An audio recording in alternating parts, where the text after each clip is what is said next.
మిట్ట మధ్యాహ్నం ఏసీ వేసుకుని రూమ్లో ప్రశాంతంగా పడుకుంటే మా వంటలకు వచ్చి 5 కేడీలు నా చేతిలో పెట్టి I want one recharge card అంది.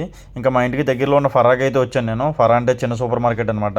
ఈ సూపర్ మార్కెట్లో కార్డులు మనుషులు ఎవరో మిషన్ ఎత్తది. అది ఏ విధంగా ఈ వీడియోలో చూపిస్తాను చూసేయండి. అక్కడ జైన్ అని కనబడుతుంది కదా, అది మా వంటలకు వాడే సిమ్ కార్డు పేరు అనమాట. ఇక్కడ దానికి సంబంధించిన కార్డులు మాత్రం వస్తాయి. ఇంకా మనం మిషన్లో టికెట్ మన ఆప్షన్ సెలెక్ట్ చేసుకుంటే మనకి ఏ కార్డు కావాలని అడుగుతుంది. వెంటనే 5 కేడీల కార్డు సెలెక్ట్ చేసుకున్నాను నేను. అది సెలెక్ట్ చేసుకున్న వెంటనే కింద మిషన్ నోరు తెరుస్తుంది. అది నోరు తెరిచిన వెంటనే దాని నోట్లో మనం నోట్ అయితే పెట్టాలి, లేదనుకో చెల్లి మింగే అంటది. అది అలా నోటు మింగిన తర్వాత మనకు కొంచెం టైం అయితే పడుతుంది. ఆ తర్వాత పక్కనే ఉన్న వేరే నోట్లోంచి ఓ చిన్న పేపర్ మొక్క బయటకు వస్తుంది.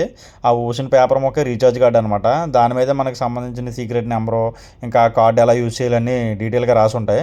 ఇంకా అది తీసుకుని దాంతోపాటు 2 కిట్కట్ చాక్లెట్లు తీసుకుని ఇంటికి అయితే వచ్చేసాను నేను. ఇంటికి వచ్చిన తర్వాత మా చిన్నోడు దుమ్ము పట్టేసి దీనంగా నా వంక చూస్తున్నాడు. ఇంకా నీట్గా సబ్బెట్టాడికి స్నానం చేయించి లోపలికి వచ్చి నేను కూడా స్నానం చేసి ప్రశాంతంగా పడుకున్నాను. ఈ వీడియో చూసి వెళ్ళిపోండి, ఒక లైక్ అయితే చేయండి. బాయ్.